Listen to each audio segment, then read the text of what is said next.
What's going on, everybody? It's the Bulls Show, aka Aidan, and welcome back to another video. Ladies and gentlemen, we've got the final episode of Chicago Bulls Weekly to bring to you guys for this season. Last, Bulls Weekly was the final episode of the regular season where we still had games to look forward to. Now the regular season is officially over for the Chicago Bulls. We're going to be summarizing the last couple of games that we faced, how disastrous it was as a team, and also looking ahead for our playoff picture against the Milwaukee Bucks. But before we get started, please like and subscribe to the Bulls Show, turn notifications on, and let me know in the comments below your thoughts about the current Chicago Bulls status in the NBA playoffs. What do you give us a chance out of 10 about beating the Milwaukee Bucks, and also your overall thoughts and opinions on how important the playoff experience for the Chicago Bulls team is, because as much as many people are dreading the playoffs at the moment, as much as people don't have a lot of faith like myself that we're going to make a competitive series against the Milwaukee Bucks, I do have to stress how important it is for guys, not only the younger guys like Io and Patrick and Kobe, but guys that are veterans on this team like Zach LaVine, to get these playoff experiences under their belt, to actually try and achieve and win a game in the NBA playoffs, and just knows what it's going to take in order to go, even further into the NBA playoffs, maybe potentially one day, 1 year, be a championship contending team. I think that's obviously has to be the goal for the Bulls at the moment, and guys like Zach LaVine that's never been in the playoffs will learn some very valuable things when they're in there. But we have 4 games that we watched in the last week, ladies and gentlemen, and we went 1-3. It was so bad, ladies and gentlemen. This week was one of the worst weeks of basketball I've seen as a Chicago Bulls fan. Now, obviously, this is the week that we solidified our playoff position. We avoided the play-in tournament in this week as well. So it wasn't all things bad, but the results and the way that we played was absolutely humiliating. It was a disaster. It was a joke. And all I could really say is, this is the week that probably put us a lot of us off, and we're going to be talking a lot about it. Unfortunately, if you don't want to talk about it, I guess this is the time to click off the video. But for the Milwaukee Bucks game, we lost 127-106. This is the game where DeMar DeRozan dropped 40 points. It was a really similar game to the third time that we versed them. We competed relatively closely in the first couple of quarters, and then we got blown out ever since. Milwaukee were really good from the three-point line. Everybody got involved. Everybody participated. But when you look at the Chicago Bulls stat sheet and their scoreline, not enough people participated. You got guys like Alex Caruso, I believe, had 0 points in this game. He had 8 assists, but 0 points for a starter that played more than half an hour in the game.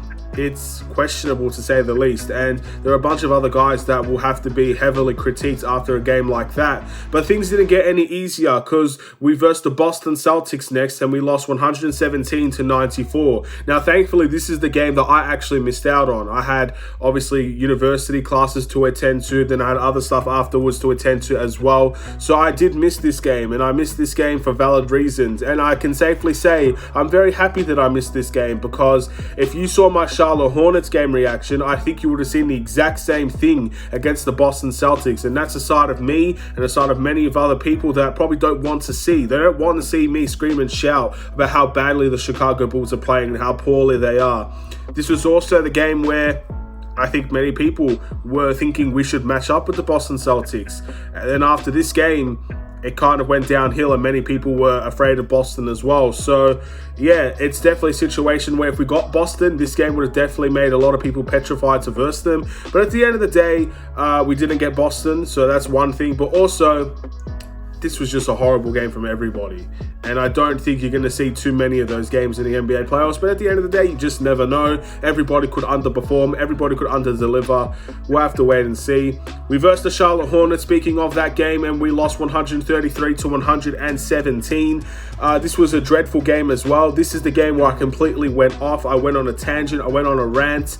And I tried to keep myself composed at the end. But ladies and gentlemen, when you see a poor first half like that, where I think we're down by 37 or something like that, whatever it was so poor from the Chicago Bulls, and one of the worst games I've seen in recent history. That's how bad that game was. And to have that be your final home game heading into the NBA playoffs, where the speeches were made and the Bulls fans booed the players out of the stadium, that is something that you can't ignore. That's something that should never happen as a Bulls team that's especially aspiring to be a winning team, and we've had a winning season, but these players put up such a poor effort in that game. It was a disaster, and the coaching staff got so many things wrong as well. Everything went downhill. Everything went to crap after that game.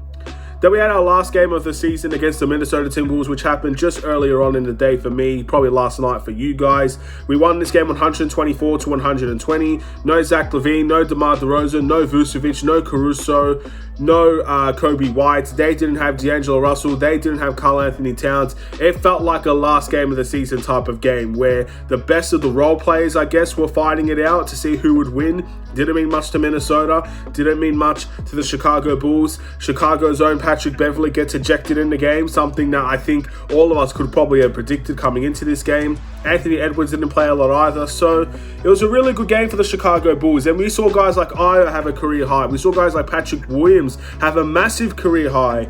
And that brings optimism towards some of the role players on this team to maybe be able to get that confidence to contribute in the NBA playoffs. So that's why that game's important for them. But in terms of the wins and the losses, in terms of what this means for the whole team in general, it probably doesn't mean that much if you're a Bulls fan or if you're just, I guess, waiting for the NBA playoffs. This game probably was just the last game, get it over and done with. We got to go. We got to focus on what's ahead of us. And we have 3 awards to give out today as well, ladies and gentlemen. The last 3 awards that we will give out for the Bulls Weekly. And to sum it all up, I'm going to make this very easy. The 6th man of the week, there's no 6th man of the week. The player of the week, there's no player of the week.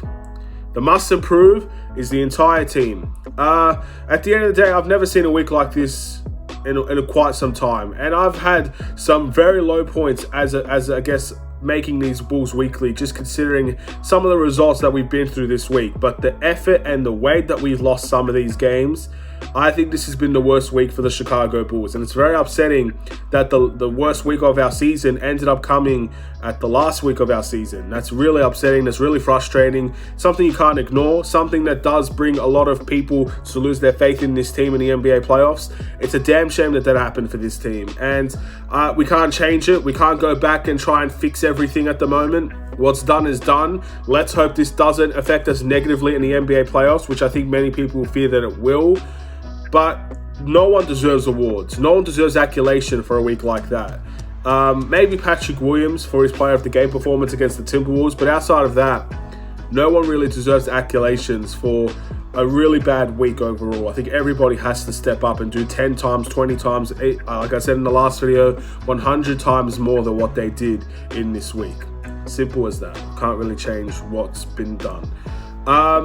And that's really it, ladies and gentlemen. Our next game is against the Milwaukee Bucks in the NBA playoffs. That will be well over, it's going to be in a week's time, put it that way. So we're going to week off as a Bulls team. We can analyze, we can assess, we can adjust, we can try to catch the Milwaukee Bucks off guard early and hopefully make this series as competitive as possible. Again, let me know in the comments below if you think we can do that.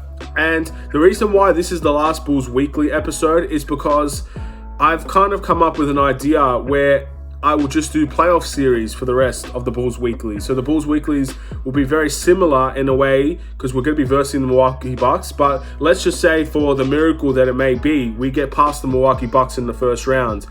And then I'll make another playoff series video where we verse whoever we verse in the next round. And same goes after that, same goes after that. You get the idea. So I could potentially make one of these. I could potentially make more of these, depending on how well the Chicago Bulls can do.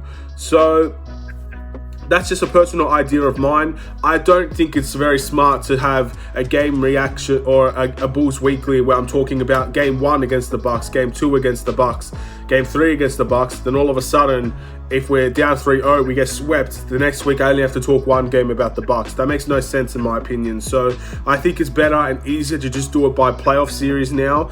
Again, it's new. I haven't done this before. I'm very new to this experience in terms of making videos for the NBA playoffs.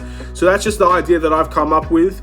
Again, I'm not sure if this is groundbreaking or just something that's just so obvious to do, but I've decided that's the best way to approach the NBA playoffs. So the week ahead, we'll be talking about certain other things that go out throughout the week, obviously analyzing what we could do in the Bucks series. But After that, we'll see what we can do in terms of playoff series. If we qualify ahead of that, we get eliminated, we're going to talk about the end of the season, season reviews, stuff like that. That's just the future of what's in store, I guess, on this channel. So thank you for watching. Please like and subscribe if you're new. I'll see you in another Chicago Bulls video, ladies and gentlemen. Hopefully you enjoyed all the Bulls weekly episodes. They're all going to be in a playlist if you want to watch them from the very beginning to the very end. I really like this type of series because I know many people don't have time to watch every single game reaction, to watch every single Bulls video that I do, and I do post almost every single day. For the most part, it is every single day. So it's a very difficult time. Not many people have that time. So the Bulls Weekly, it's a great summary, in my opinion, of what's happened this week. And we give great players recognition. We give poor players their critiques. It's a beautiful series, in my opinion. And I'm very happy that I'm doing a series like this. And we'll bring it back next year for sure. That's a little bit of a spoiler alert. Again, we'll wait and see as well with that one. Take care and peace.